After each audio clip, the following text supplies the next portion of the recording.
Somos más que eso. Buenos días, Barrio Alto. Conoce la supervivencia de un pueblo. Bienvenido.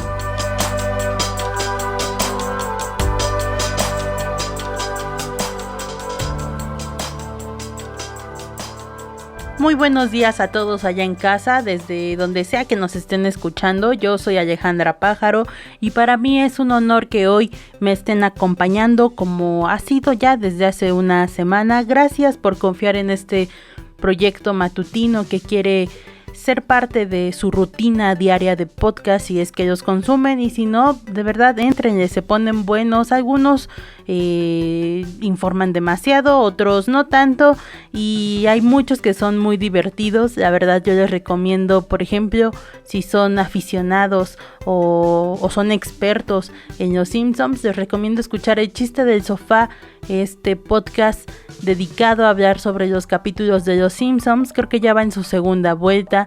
Lo conduce Andrés Vargas Russo, un ex locutor de Reactor y quien está a cargo del proyecto de Puentes, donde es una podcastería que está llena de podcasts muy entretenidos de diferentes temas, muy ad hoc. Escúchenlos, la verdad es que tienen más podcasts. A mí mi favorito de Puentes es El Chiste del Sofá, entonces pues ya sabrán, algunas veces haré comentarios sobre los Simpsons, no solo aquí sino también en Bastardos al Aire. En fin, aún me encuentro en la Feria de Ciencias y Humanidades de la UAM Iztapalapa, entonces esta entradita también es grabada. Como verán, dejé mi chamba hecha antes de irme porque para mí es muy importante que ustedes tengan a la mano este Buenos Días Barrio Alto después de las 10 de la mañana. En algunas ocasiones lo he subido más tarde, ya les he explicado por qué, pero quiero aprender a no hacerlo tan tarde, cumplir con el horario que prometí para que ustedes puedan escuchar esta hermosa y melodiosa voz todos los días de la mañana. En fin, hoy tenemos un programa, decidí ponerlo el día de hoy por una situación en particular. Hoy se cumplen 5 años de la desaparición forzada de Iguala. Esto quiere decir nuestros 43 alumnos desaparecidos de Ayotzinapa. Una tragedia nacional, un repudio nacional ante aquellos años de gobierno, estas tácticas de terror que siempre estuvieron presentes en nuestro querido México y que siempre ha sido algo muy doloroso. La verdad es que la juventud siempre ha sido reprimida, no solo en México, también en muchas partes del mundo. Pero sí fue como un tema muy sonado. De hecho, me parece que algunas escuelas de la UNAM se fueron a paro.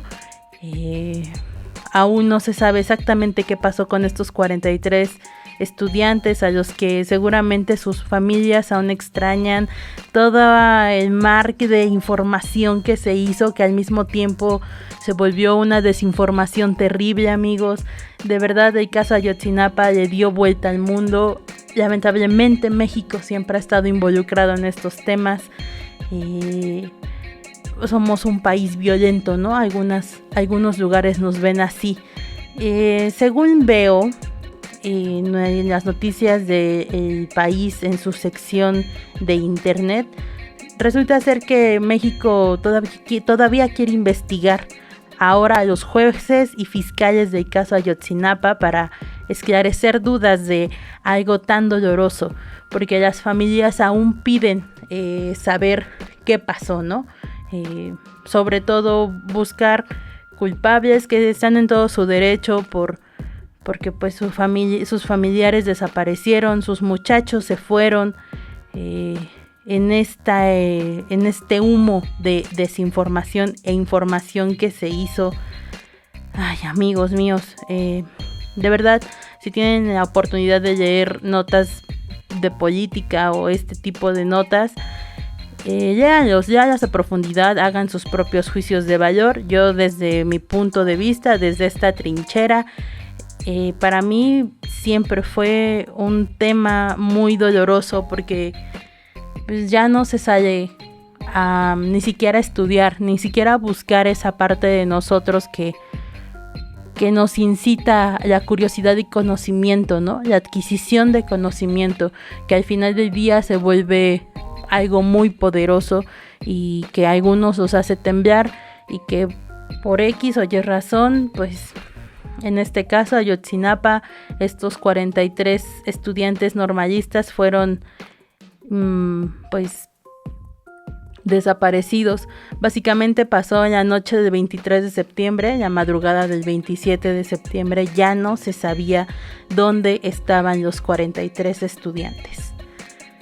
Ay, muy doloroso, muy feo, y por eso el tema del día de hoy es una entrevista que pude realizar con Iván Núñez.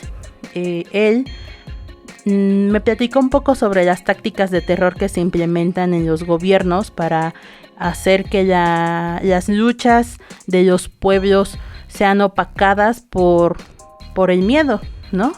Entonces, Iván me explicó, de verdad, quédense a escuchar esta entrevista.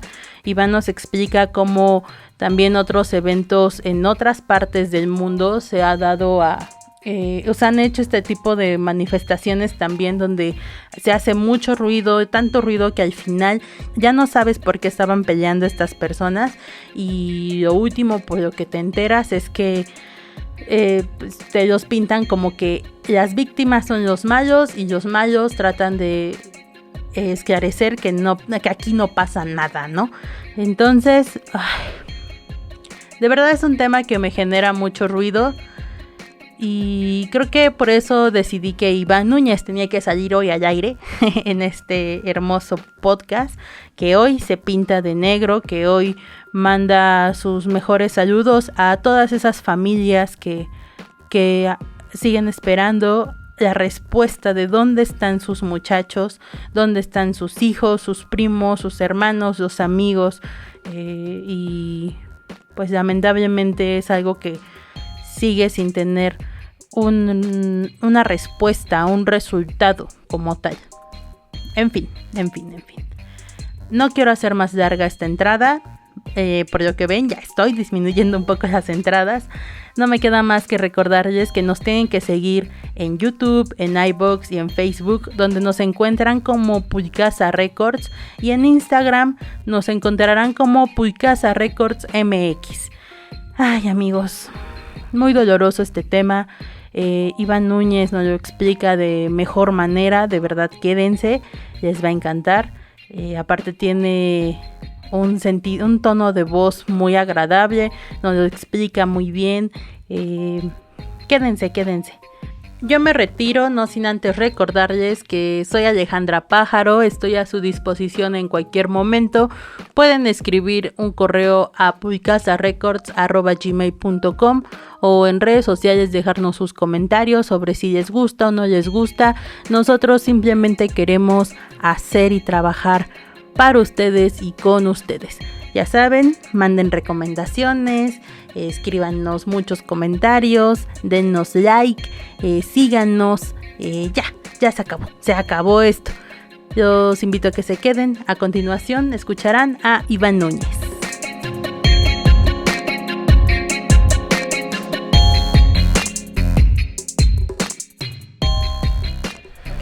Resulta que yo soy maestro en ciencias por la Universidad Autónoma Chapingo. Okay.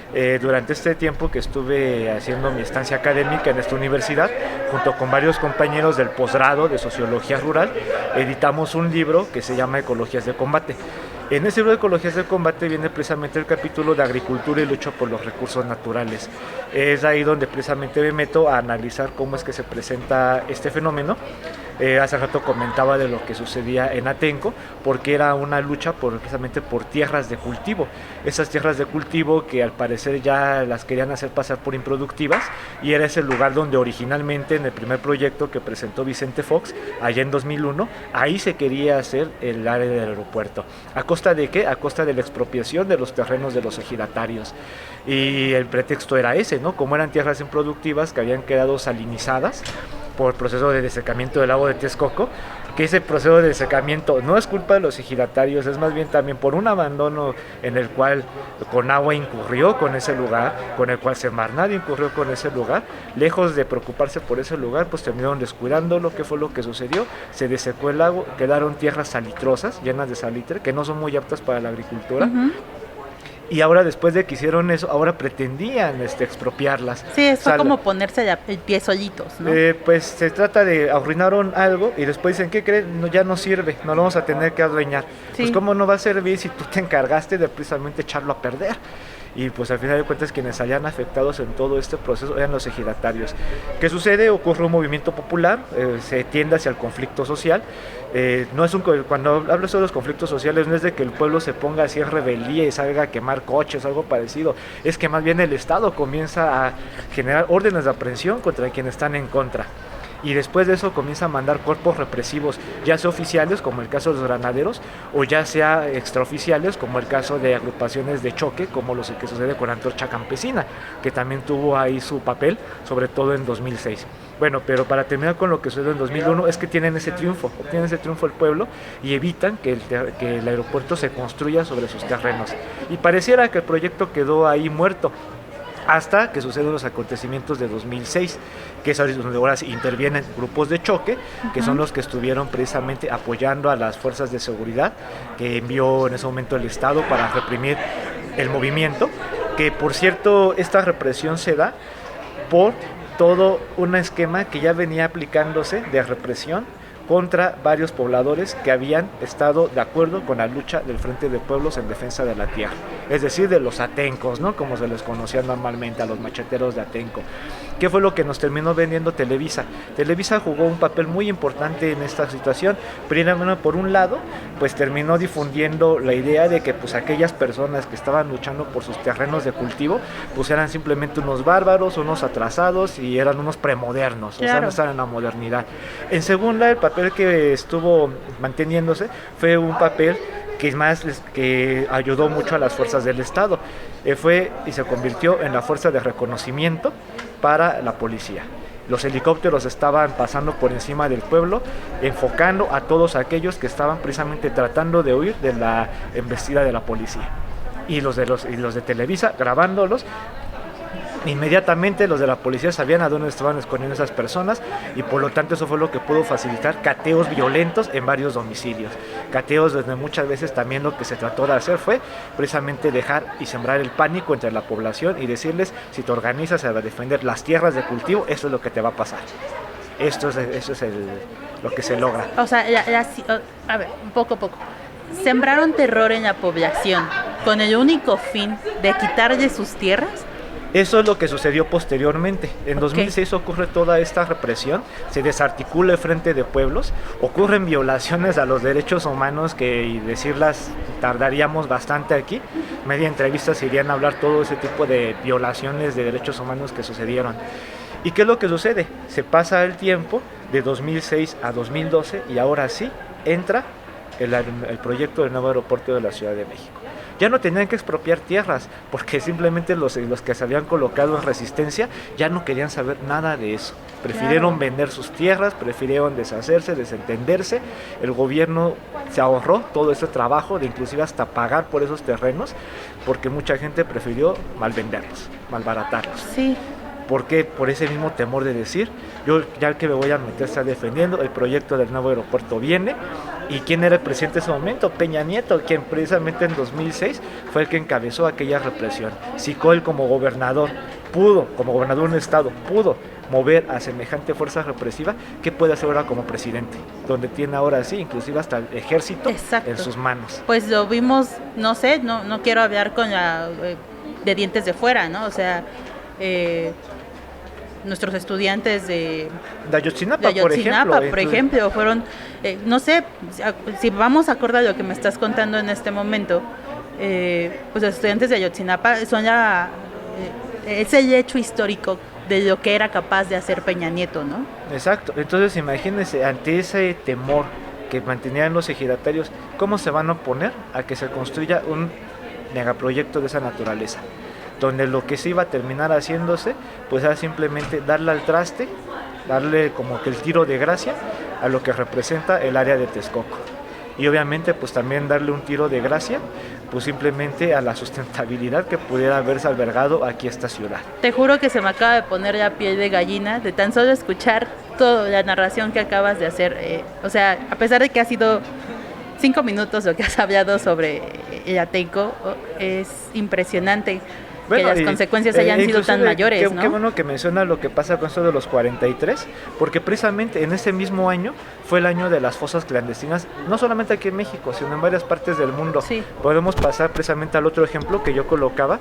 Esto, primero lo que vemos con Atenco es la escala del conflicto social, cómo la lucha por los recursos naturales comporta una escala de conflicto social. Pero ahora podemos pasar a la escala de conflagraciones bélicas. En ese mismo año que pasa esto de los 43, en Ucrania, en 2011, pues lo que termina sucediendo es que también por la misma guerra civil que se estaba desarrollándose ahí, también ocurrieron cosas muy parecidas, violaciones a los derechos humanos por todos lados, fosas comunes regadas por todo el país.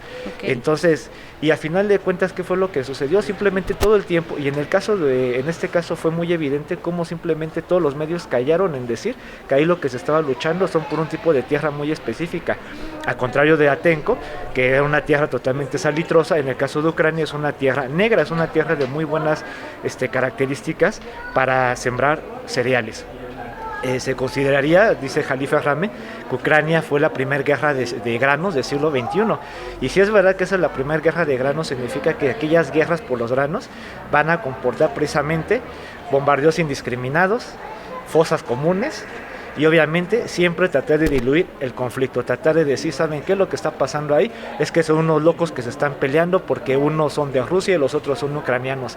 Falso, totalmente falso. Se estaban peleándose precisamente por esos terrenos y no tenía nada que ver las condiciones étnicas. Empresas como Monsanto, empresas como Cargill estaban metidas hasta las manitas, tope, ¿no? Sí, en este tipo de conflagraciones. Por lo tanto, Estados Unidos era el que estaba precisamente apoyando a uno de los bandos. ¿Y cómo comenzó todo esto? Comenzó a base de una serie de protestas en la ciudad de Kiev, donde las agrupaciones neonazis tomaron el control para tirar un gobierno que no le convencía precisamente a Estados Unidos y a aquellas empresas como Monsanto y Cargill, que ya las había mencionado.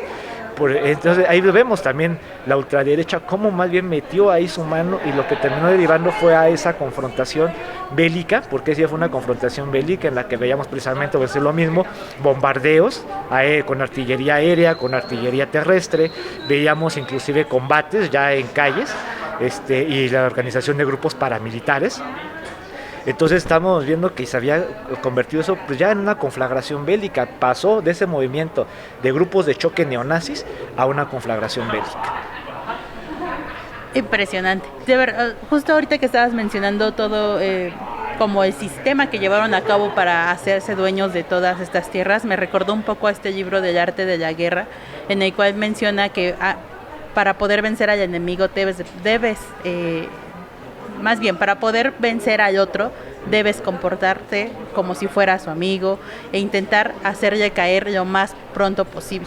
O sea, está cañón. O sea, todo lo que me estabas mencionando sobre cómo se hicieron esta especie de conspiraciones para que vendieran y malbarataran sus tierras, y también en Ucrania, y cómo es que los medios de comunicación ayudan a estos gobiernos, es una de las peores tácticas que se puedan hacer, ¿no? En cualquier país. Es que eso funciona, o sea, si se distorsiona las causas de esa lucha, todos los demás nos podemos quedar precisamente en que lo que está sucediendo ahí es que simplemente es un brote de violencia y que se acabe ya, lo más pronto posible. Sí, exacto. Sin entender siquiera cuáles son esas causas, sin entender que inclusive sí existen bandos a los cuales decir, bueno, es que es gente que se estaba defendiendo, que se hagan los de Atenco con el machete en la mano, no es que sean unos salvajes, es que en algún momento tuvieron que defenderse de los disparos de la policía, de los toletados de la policía, de los disparos con botes de gas lacrimógeno que inclusive cobraron vidas, ocupar ese tipo de tácticas que decían ellos que no llegaron a reprimir con fuerza letal, y hubo muertos al final de cuentas. Sí. Entonces, ¿qué hubiera pasado si hubieran llevado fuerza letal? Hubiera sido una masacre. Sí, sí. Entonces, y la empresa de estos medios de comunicación, por eso es que lo distorsionan para evitar que exista una empatía, que para verdad que exista un apoyo hacia este tipo, hacia uno de esos bandos, porque no es nada más así de decir, no, es que ya no queremos violencia. No, alguien ahí está promoviendo la violencia y los otros únicos que están promoviendo, lo que están practicando es una antiviolencia, su propia autodefensa. Y podemos inclusive hablar, si nos vamos a un caso muy concreto de qué es una autodefensa, lo que sucedió en Cherán. No podemos pedir a los de Cherán, ¿sabes qué? Guarda tus armas porque se ve muy violento que salgas a hacer rondas comunitarias con tus cuernos de chivo. Pero es que no hay de otra. Si dejan ellos las armas guardadas en su casa, ¿qué es lo que va a pasar cuando regresen los narcos? Entonces, hay que entender que de un lado, una cosa es la violencia que ejerce el Estado y otra cosa es la contraviolencia que ejerce el pueblo. Que, o sea, lo vamos a poner con este término de contraviolencia simple y sencillamente porque así se muestra, ¿no? Pero realmente es defensa. Es una autodefensa que se lleva de las Exacto. masas populares. Qué locura nos acabas de contar. Y así podemos empezar a analizar varios conflictos, inclusive por ejemplo el de Siria, que ha durado mucho tiempo. E inclusive hay un estudio que hizo la ecóloga Silvia Ribeiro, donde precisamente ella relaciona mucho de lo que está pasando en el conflicto de Siria con el problema que se representa el cambio climático, de cómo varias tierras que eran precisamente de producción y cultivo agrícola alrededor de una ciudad que se llama Al-Raqqa en Siria, terminaron pues precisamente afectadas por el calentamiento global, se convirtieron en tierras improductivas. Mucha de esa masa campesina que vivía allí tuvo que emigrar a esta ciudad de Al-Raqqa, y esta ciudad fue la que se convirtió en la tristemente célebre capital de Estado Islámico. Podemos darnos cuenta, ¿y quién dijo algo de que Estado Islámico tenía unas raíces en un movimiento rural? Nadie, pues nadie, y por desgracia se quedó ocultado esto. ¿Y qué es lo que nos muestra? Locos, terroristas, y todo el mundo siempre nos dice que hay violencia y todo. ¿Y cuál es el origen de esa violencia? Claro. Porque no nos damos cuenta que ya comienza a ver afectar el cambio climático de esa manera. O también lo que sucedió lo que sucede en Colombia. En Colombia, con el movimiento de las FARC, una de las condiciones que ellos pusieron para firmar la paz es que haya un reparto agrario. Podemos decir lo mismo, es la lucha por los recursos naturales, en este caso recursos suelo para las tierras de cultivo. Bueno, amigos, antes de que sigamos conversando, quizá ustedes están preguntando ¿quién está hablando el día de hoy con Alejandra Pájaro? Pues amigos, les presento ante este micrófono a nuestro querido invitado del día de hoy, Ángel Iván Núñez Bolaños. Estuvo presente en el primer foro académico de la Sierra de Guadalupe de la Ciudad de México, porque déjenme recordarles que la Ciudad de México abarca y es básicamente nuestra línea de división entre el Estado de México y la Ciudad de México, ¿ok? No se pierdan de ese detalle. Entonces, Iván nos está comentando sobre cómo es que el gobierno ha atentado bajo sus tácticas de terror, estas cuestiones de cómo la gente tiene que malbaratar sus tierras, cómo es que nos han enseñado y nos han mentido en la cara sobre las generaciones de violencia que se da y nunca nos explican qué están luchando realmente, ¿no? Y justo a lo que voy, en Atenco, justo cuando era Atenco mucha gente lo recuerda ahora solo como las violaciones hacia las mujeres de aquellos días. Y ya nadie recuerda por qué fue esa lucha. Y es muy importante, amigos, que hagamos este análisis junto con nuestro invitado, que por cierto, déjenme decirles, tiene muy buenas palabras. Sinceramente, me puso la piel de gallina al explicarme muchas cosas y espero que ustedes también lo estén disfrutando. Pero Iván, por favor, sigamos con el tema. Bueno, para pasar a lo que se presentó, yo quisiera pasar a lo que se presentó aquí en el foro. Cómo todo esto que acabamos de mencionar se relaciona aquí con Coatepec y la Sierra de Guadalupe. O sea, no hemos visto como tal algo que haya sucedido como lo de Atenco, no hemos llegado como tal a ese punto tan álgido de conflicto social, mucho menos una conflagración bélica, por suerte. Exacto. Sin embargo, lo que sí podemos estarnos dando cuenta es de cómo se están dando ciertas situaciones concretas que nos tienden sobre todo esa parte del conflicto. Yo mostraba algunos datos, ¿no? Por ejemplo, de dos colonias que son colindantes con la Sierra de Guadalupe, Vistahermosa y la colonia Benito Juárez. Ambas colonias, pues muestran una densidad de población que está muy por encima de la media de la Ciudad de México. Estamos hablando de, por ejemplo, si nos referimos a Benito Juárez, donde es el caso, pues prácticamente el más grave, el más crítico, pues tenemos a 7,000 personas que viven en un espacio de 27 hectáreas. ¿Qué? 7,000 personas en 27 hectáreas. La densidad de población es 8 veces superior a la de la media de la Ciudad de México. Ok. Pero la densidad de población será mayor a la media, pero el ingreso por hogar es 8 veces menor al que hay en la media de la Ciudad de México. A ver, me estás tratando de explicar que es gente que vive con un salario mínimo, Menos del mínimo. menos del mínimo, y que se mantienen a sí mismo con eso. Así es, y en un lugar de una alta densidad de población. Ok. Entonces, si seguimos tomando como ejemplo a la colonia Benito Juárez, la colonia Benito Juárez aparece entre las 35 colonias que concentran el 50% de homicidios que se registran en la Ciudad de México. De 2016 a 2009, bueno, marzo de 2009, tengo ahí el dato, la cantidad de homicidios que sucedió en la colonia Benito Juárez rondaría entre 11 hasta 30 homicidios. Estamos hablando precisamente de un lugar en el cual pues pareciera ser que las condiciones para la vida pues simplemente cada vez son más difíciles. Sí. Nos comentaba en las primeras ponencias a uno de los compañeros que hacen precisamente estudios del medio físico y del medio biótico, porque suelen hacer monitoreo de especies. Dicen que muchas veces hay lugares donde no se pueden meter, o sea, lugares donde de plano ya no pueden llegar por la inseguridad. ¿De dónde va a salir toda esa gente? O sea, no creo que sea gente que de por sí viva ahí en la sierra y que sean los que andan robando. Sí. Vienen de aquí, de la ciudad, de esas áreas urbanas. Y precisamente vienen de colonias como Benito Juárez o como Loma La Palma, donde sí se podría registrar. Ajá. Tiene ahí una predicción de que pudiera registrarse hasta el cierre de 2009 79 homicidios de 2016 a 2019 en ese periodo. Entonces, de algún lugar tiene que salir todas esas personas que simplemente llegan allá arriba y pues nada más andan viendo, Sí. pues quienes suben y si tienen la oportunidad pues robarles, y por eso es que eso limita que se puedan llegar a hacer estudios de tanto el medio físico como el medio biótico, y ya no decir pues hacer labores de senderismo, hacer deporte. O sea, la delincuencia que ha llegado hacia la Sierra de Guadalupe ha sido tanto que ha interrumpido las labores de trabajo de expertos y las labores de trabajo de algunos talleristas y también de la gente que quiere mostrar nuestra sierra como un lugar donde pueden venir a relajarse, ¿no? A caminar, a conocer, a ver, a escuchar y a aprender sobre todo. Pero Exacto. por favor, cuéntanos más, las cifras son impresionantes.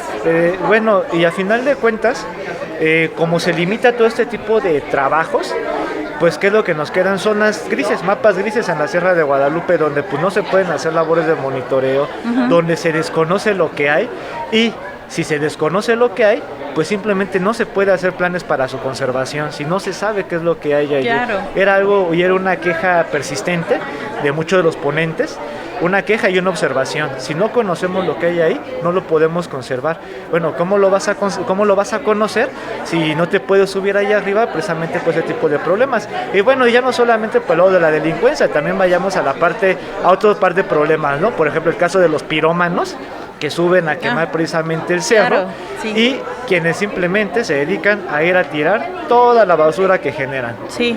Entonces, también nos damos cuenta que no solamente la pobreza económica pues es lo que termina dando cierta relevancia. Esa pobreza económica también genera una pobreza cultural.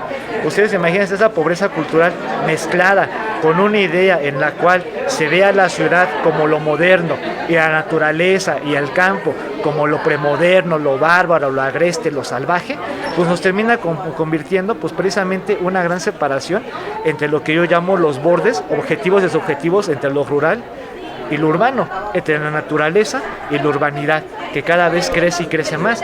Como comentaba hace rato del asunto de la densidad de población, ¿cómo no va a estar creciendo la mancha urbana a costa de las zonas de conservación ecológica si tenemos esas cantidades de densidad de población? ¿Cómo va a haber gente que simplemente ignore lo que hay allí si muchos investigadores no pueden subir a hacer sus trabajos? ¿Cómo la gente va a conocer lo que hay ahí si más bien primero tiene que estar preocupada por estarse consiguiéndose y ganándose el día con día? Claro. ¿O cómo va a haber gente que pueda echar ojo a los problemas que hay ahí si sabe que inclusive tuvo un familiar al que ya le mataron, tuvo un familiar al que ya se lo desaparecieron, o a cada rato han sido víctimas de robos y de la delincuencia. Claro. Entonces, no podemos pensar que precisamente pueda existir esas labores de conservación si no también tomamos ese referente sociodemográfico y cultural, que es el que se presenta. Por ejemplo, aquí en Cuautepec, yo lo dejé aquí en Cuautepec porque es de donde pueden encontrar más datos. Quisiera hacer también una observación, en este caso, de que los datos que estoy mencionando de la Colonia Benito Juárez, también mostré unos de Vista Hermosa, pero son datos que no encontré en el INEGI, son datos que encontré en una consultora norteamericana que hace estudios socioeconómicos aquí. Ellos sí nos tienen bien estudiados y nosotros con trabajo sabemos esos datos. Ok, vamos a hacerlo más cronológico en esta situación. Amigos, ustedes, si ya nos están sintonizando, si ya están poniendo atención, hicimos más o menos una explicación de cómo nuestro invitado nos explicó otros eventos que han pasado y cómo los puede situar ahora en Cuautepec. Básicamente eso hicimos. Este es un análisis para que entiendan y nos demostró en cifras, en fechas, en datos. Entonces tampoco se pierdan como de toda la información que estamos dando en este momento y sobre lo que nos explica. O sea, los datos que acaba de decir no son hechos en México, ¿no? Son datos que nos tienen, como bien lo dijiste, nos tienen bien, nos saben quiénes somos y saben cuántos somos en Estados Unidos, ¿no? Es una problemática muy cañona, el hecho de saber que una cosa va a parar a todo lo demás. Y entonces por eso sentir que estamos aislados de esta sierra es impresionante. Justo la invitada Acella, la bióloga Acella, me estaba explicando eso, que usualmente cuando suben a investigar lo hacen, pues ni siquiera va ella, o sea, simplemente mandan a alguien y ese alguien lleva las cosas que necesitan, las fotografías o lo que sea que están recabando, y en su aporte por actualizar las listas es necesario para que se suelten el presupuesto. Entonces, justo ahorita que mencionaste eso, me recordó mucho esta plática que tuvimos con Acella en el otro programa. Y pues, amigos, si no lo escucharon, pues por favor pueden escuchar sobre estos datos que nos dio la bióloga Acella Samari, ¿no? Pero bueno, ¿qué te parece si cambiamos un poquito de tema y nos explicas? Me estabas comentando sobre un curso.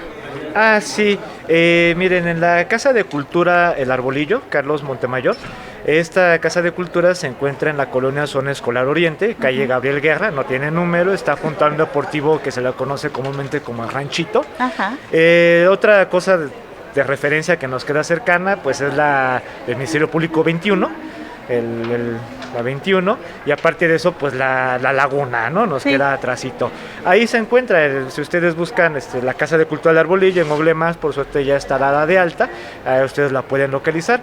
Los viernes a las 5 de la tarde, excepto este viernes, todos los demás, pues estamos ahí dando el curso de Escuelita de Educación Ambiental.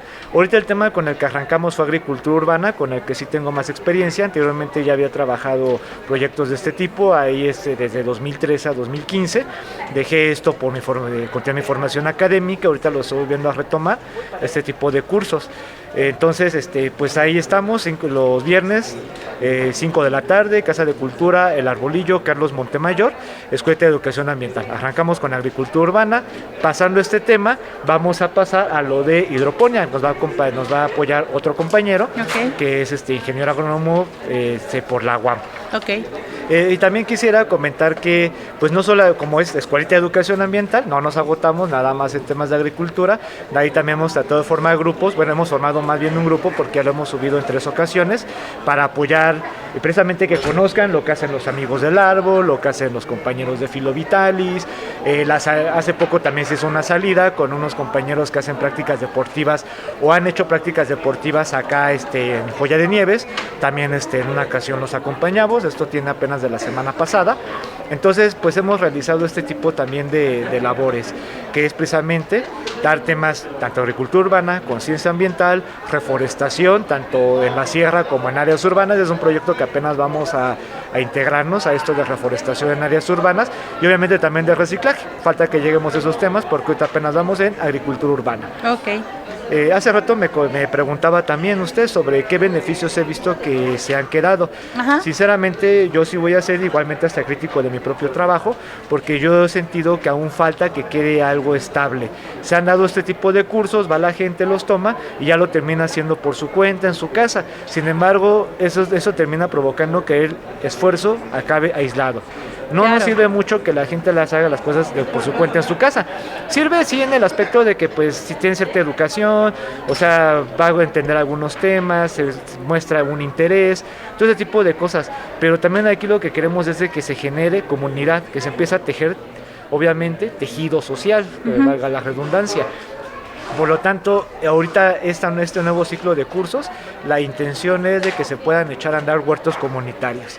Vamos nosotros a hacer las gestiones con las autoridades correspondientes, que esperemos que estén abiertas a esto, si no pues las hacemos que se abran, pero sí queremos que precisamente a través de estos huertos que sean en espacios públicos, a través de eso se genere esa comunidad y obviamente un sentido identitario, es decir, yo he trabajado esta tierra, yo sé de qué se trata y por lo tanto al yo trabajarla, yo la cuido. Claro.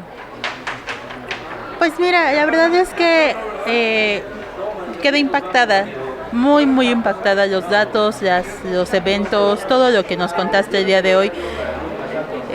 Pues sí, asusta un poco en el sentido de que tienes que recordar lo que pasa, pero es importante pues para no volver a pasarlo, ¿no? Me imagino que es como el dicho popular de recuerda y aprende y estas cosas.